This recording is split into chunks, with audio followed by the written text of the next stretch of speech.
Welcome back to the channel, everybody. My name is CringeyJesse, and this is Formula 1 Manager 23, but we're in the 2025 season. This is year 3 for me and the Has team. I know I skipped most of year 1, and I know I skipped most of year 2, and I am sorry. I just kind of like sped through it. I didn't really want to upgrade my team. I got P5 last year in the Constructors, and this year it's P5 or above. And right now we are P3 going into Saudi Arabia here in 2025. Maybe I should start writing a script. Anyway, we have a front wing design. It's going to be ready in 26 days, so we're going to manufacture that. But until then, let's get into Saudi Arabia. Let's get into qualifying. Speaking of qualifying, here comes Pierre Gasly with the new underfloor this time. We missed out on it in Bahrain, but we're going to have it here in Jeddah. Gasly's going to set a time of 127.5 to beat, and Alonso does beat that by 5/10 with a 127.0. Daniel Ricciardo 1/10 behind him, so kind of worried, I will not lie. Anyway, 5 minutes left here in Q1. As you can see, Gasly sitting in his favorite spot in P20. Alonso sitting P15. He's going to come across the line. Alonso, he is not going to improve. Gasly, also not going to improve. And as you can see, time is dwindling down, and we really need Alonso not to be in the danger zone. And I would love for Gasly to make it out of Q1 for once in his life. So we're going to try to hurry up and get him out, and we do. And as you can see, Alonso about to cross the line. Can he improve?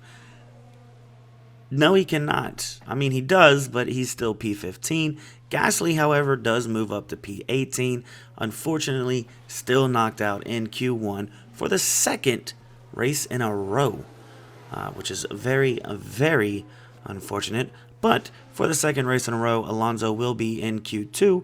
Speaking of Q2, someone's already set the time to beat, and that is Verstappen with a 126.2. Can Alonso get close to that as he comes across the line 8/10 behind? I wouldn't necessarily call that close, but at least he's within a second. Anyway, here comes the end of Q2, and here comes Alonso once again coming across the line to improve. Yes, but still P14. Still P14. He did better than P15, which he got in Q1, but unfortunately, he will be knocked out of qualifying in Q2 with a P14 time.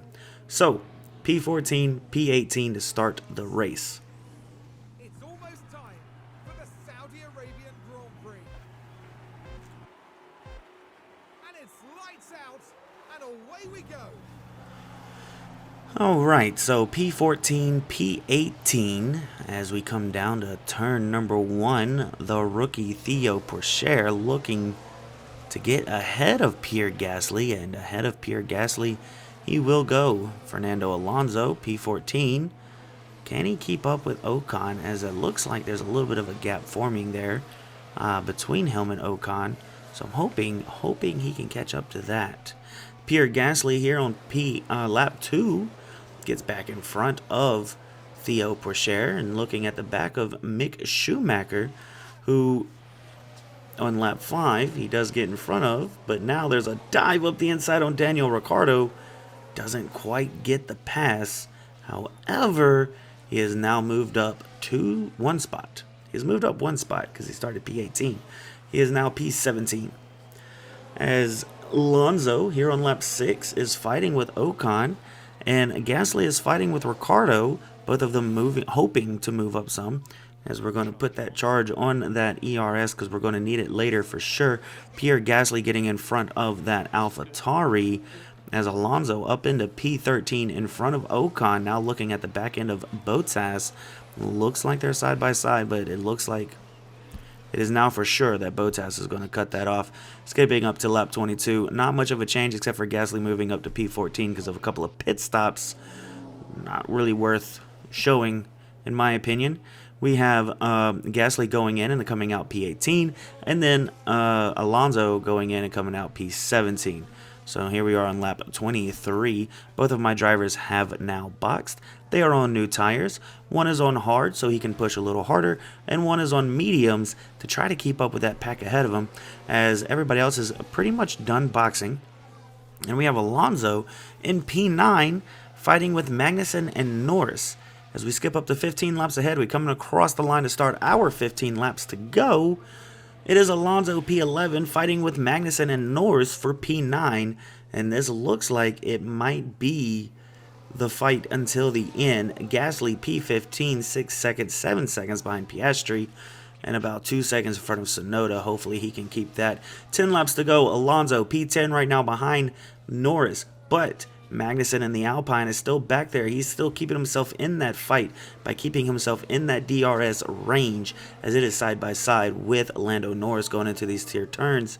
But it was still side by side. We're going to skip ahead to 5 laps to go because it's the same thing, except this time Alonso's P11. He's the one not getting points.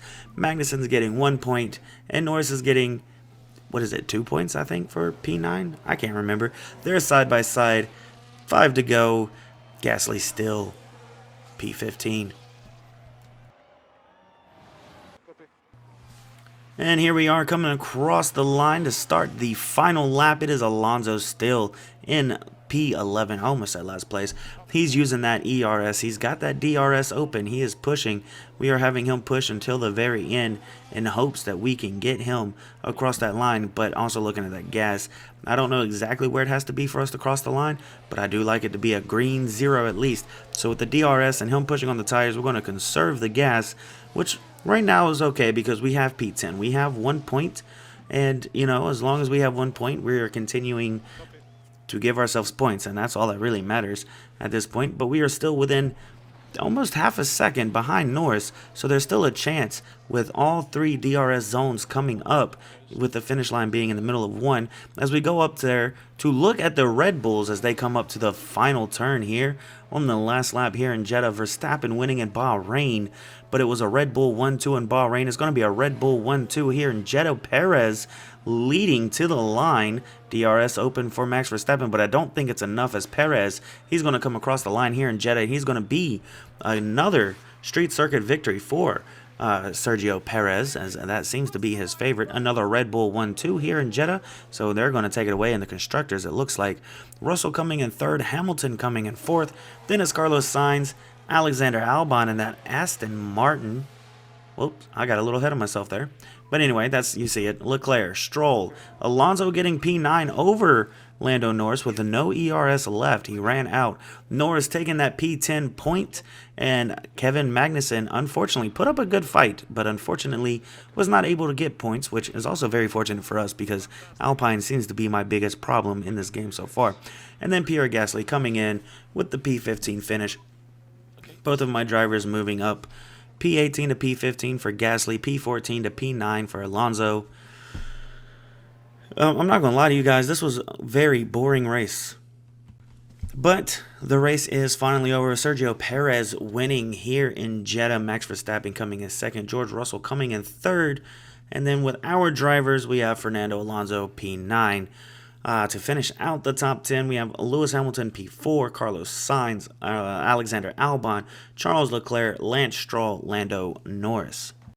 And here we have the driver standing. Sergio Perez taking the lead by 1 point, 44 points so far. Max Verstappen right behind him with 43. Carlos Sainz still taking that 3rd spot. George Russell, Lewis Hamilton, Fernando Alonso taking P6. Charles Leclerc, Alexander Albon, Esteban Ocon, and Lance Stroll is your top 10 here in the Drivers' Championship after 2 races. Pierre Gasly falling down to P11, unfortunately. Now taking a look at the Constructors, has falling down to P4. Red Bull, like I said, taking it away. But with Mercedes right behind them in P2, then Ferrari, we have P4, and our goal is 5th or above. So right now we've got that. However, 5th place is Aston Martin. They're like right behind us, so they might be the rival this year. And then there's McLaren, and then Alfa Romeo, and then I believe it's Alpine, and then Williams. But anyway, that was Jeddah. That was round 2. Australia is next But I just wanted to thank you for watching this video, and if you liked it, please hit the like button, and if you can't wait for more, hit that subscribe button. I believe I'm at 230 subscribers at the moment. I would love to hit 500 by the end of the year, and I can promise that there will be more Formula 1 manager content coming. There will also be more Formula 1 24. Is it 24 the next one coming out? I believe so. Anyway, whatever the next installment of Formula 1 is, once that comes out, I'm going to start doing driver career once again. Whether it's to my team or the driver career, I know they're doing something new to that. And there, like I said in my other video, there is an announcement coming out Friday for Formula 1 Manager 24, and I will talk about that when it comes out in one way, shape, form, or fashion. But yeah, so until then, next video, and in the next couple of days, at least. It depends on my work schedule and how I'm feeling after work to sit down and watch all of this and do all of this. But I do definitely this time around 100% want to put out an entire season before the next Formula 1 Manager game comes out. I would also like to try to actually see my team win something in this, because I've been working at it just fastly and slowly at the same time. Anyway, like I said, thank you for watching. I hope you enjoyed this time we spent together. I definitely enjoyed it. But until next time, have fun with your life.